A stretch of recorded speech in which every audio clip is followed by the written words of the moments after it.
नमस्कार। SPT nation पर आपका स्वागत है। पेश है 25 जुलाई शुक्रवार दोपहर 1:15 पंजाब हरियाणा राजस्थान की बड़ी खबरें।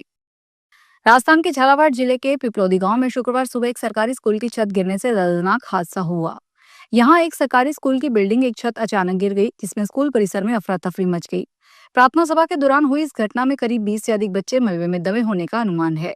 वहीं 5 बच्चों की मौत की जानकारी सामने आई है। वहीं हादसे के बाद शिक्षा मंत्री मदन दिलावर ने घटना की उच्च स्तरीय जांच के आदेश दिए हैं। यह हादसा सुबह करीब 7:30 बजे हुआ, जब बच्चे प्रार्थना कर रहे थे। अचानक स्कूल भवन की छत भरभरा कर गिर गई। इससे कई बच्चे और शिक्षक मलबे में दब गए। श्री माता वैष्णो देवी श्राइन बोर्ड ने बाणगंगा मार्ग को श्रद्धालुओं के लिए सुचारू कर दिया। हालांकि भूस्खलित क्षेत्रों में चट्टानों को हटाने का कार्य अभी भी जारी है। इसमें जेसीबी मशीन और मजदूर लगे हुए हैं। मौसम में सुधार के चलते बीती रात महत्वपूर्ण बैटरी कार मार्ग भी श्रद्धालुओं के लिए खोल दिया गया, जिससे बैटरी कार सेवा भी बहाल हो गई। इस प्रकार श्रद्धालुओं की मां वैष्णो देवी की यात्रा अब पूरी तरह से सुगम हो गई है। श्रद्धालु बाणगंगा क्षेत्र में वैकल्पिक मार्ग से माध्यम से अपनी यात्रा जारी रखे हुए हैं। लंबी राजनीतिक यात्रा में कई कीर्तिमान अपने नाम कर चुके प्रधानमंत्री नरेंद्र मोदी के खाते में एक और नया रिकॉर्ड जुड़ गया है। आज शुक्रवार 25 जुलाई को प्रधानमंत्री के रूप में कार्यकाल के 4078 दिन पूरे करने के साथ ही उन्होंने पूर्व प्रधानमंत्री इंदिरा गांधी को पीछे छोड़ दिया है और सबसे लंबे समय तक रहने वाले भारत के दूसरे प्रधानमंत्री बन गए हैं। इसके साथ ही वे राज्य और केंद्र मिलाकर लगातार 24 वर्षों तक सरकार का नेतृत्व कर चुके हैं, जो अभी प्रधानमंत्रियों के बीच एक रिकॉर्ड है। यह आंकड़ा उल्लेखनीय है कि इंदिरा गांधी 24 जनवरी 1966 से 24 मार्च 1977 तक लगातार 4077 दिनों तक प्रधानमंत्री रही थी।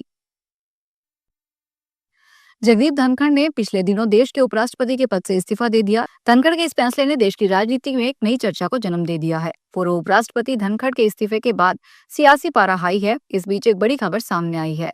दरअसल जगदीप धनखड़ के इस्तीफे के 3 दिन बाद उनके सचिवालय को बंद कर दिया गया है। इसके अलावा उनके साथ काम करने वाले कई अधिकारियों को उनकी मूल कैडर भी भेज दिया गया है।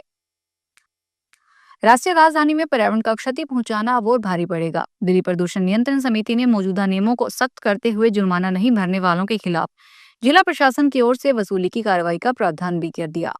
गौरतलब है कि पर्यावरण को क्षति पहुंचाने के मामले में वाटर एक्ट 1974 के नियमानुसार डीपीसीसी जुर्माना लगाने की कार्रवाई करता रहा है।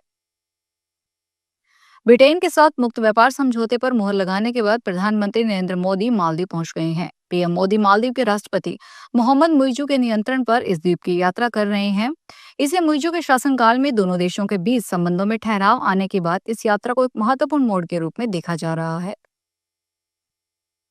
बूंदी में एक विवादित मामले में बूंदी नरेश मीणा के खिलाफ सदर थाने में मामला दर्ज किया गया है। फरियादी मुकेश गुर्जर ने आरोप लगाया है कि मीणा ने गुर्जर समाज के लिए विवादित और अमर्यादित भाषा का प्रयोग करते हुए फेसबुक पर एक पोस्ट की थी, जिसमें अभद्र टिप्पणी की गई थी। इस मामले में सदर थाना अधिकारी रमेश आर्य ने बताया कि मुकदमा दर्ज कर लिया गया है और आगे की जांच की जा रही है। राजस्थान में शनिवार को एक बार फिर मानसून सक्रिय हो रहा है। इसके चलते पूर्वी जिलों में भारी बारिश की संभावना है। मौसम केंद्र के अनुसार बंगाल की खाड़ी में कम दबाव का क्षेत्र बनने से आगामी 24 घंटों में कम दबाव का क्षेत्र बनने की संभावना है। इसके असर से पूर्वी राजस्थान के कुछ भागों में 26 जुलाई से बारिश की गतिविधियों में बढ़ोतरी होगी। 26 से 30 जुलाई के दौरान भारी बारिश का दौर सक्रिय होने की संभावना है। इस दौरान पश्चिमी राजस्थान के कुछ भागों में भी बारिश की गतिविधियों में बढ़ोतरी होने की संभावना है। देश में 15 अगस्त से शुरू होने वाले एनुअल टोल पास सिस्टम के लिए 4 अगस्त से लिंक ओपन किया जा रहा है। केंद्रीय सड़क परिवहन एवं राजमार्ग मंत्रालय के एक अधिकारी ने यह जानकारी देते हुए बताया कि इसके लिए 4 अगस्त से राजमार्ग यात्रा मोबाइल एप्लीकेशन और वेबसाइट पर लिंक उपलब्ध करवाना शुरू कर दिया जाएगा, जिसमें अधिकतम 200 टोल प्लाजा और 1 साल के लिए वैलिड 3000 रुपए के इस वार्षिक पास को लेने के इच्छुक लोग अपने मौजूदा फास्टैग पर ही इसे रिचार्ज करवा सकेंगे। हैदराबाद में आईआरएस अधिकारी के रूप में सेवानिवृत्त हुए वाईवीएसएस भास्कर राव के निधन के बाद उनकी 3 करोड़ 66 लाख रुपए की संपत्ति और 66 लाख रुपए कैश तिरुमाला के श्री वेंकटेश्वर स्वामी मंदिर को दान कर दिया गया।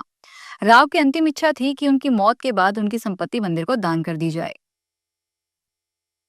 यूपी के गाजियाबाद जिले में एक बार फिर डॉक्टर की लापरवाही से मरीज की जान पर बन आई। डिलीवरी के लिए भर्ती महिला के पेट के अंदर ऑपरेशन के दौरान इस्तेमाल में ले जाने वाले टॉवल गाज को छोड़ दिया गया, जिससे महिला के पेट में इन्फेक्शन फैल गया। पीड़ित के मुताबिक डॉक्टर द्वारा लापरवाही को छुपाने के लिए एंटीबायोटिक्स और दवाएं देकर इलाज किया गया। तबीयत खराब होने पर दूसरे हॉस्पिटल में ऑपरेशन कर टॉवल निकाली गई। दिल्ली में यमुना का जल स्तर लगातार बढ़ रहा है। बढ़ता जल स्तर खतरे के निशान के करीब पहुंच गया है। इसके बाद दिल्ली वासियों की टेंशन बढ़ती हुई नजर आ रही है। पहले ही तमाम जगहों पर बारिश के बाद लोगों को निकलना मुहाल हो चुका है और ऐसे में यह बढ़ता जल स्तर उनकी चिंताओं में बढ़ोतरी कर रहा है। फिलहाल इस बुलेटिन में इतना ही, फिर हाजिर होंगे बड़ी खबरों के साथ।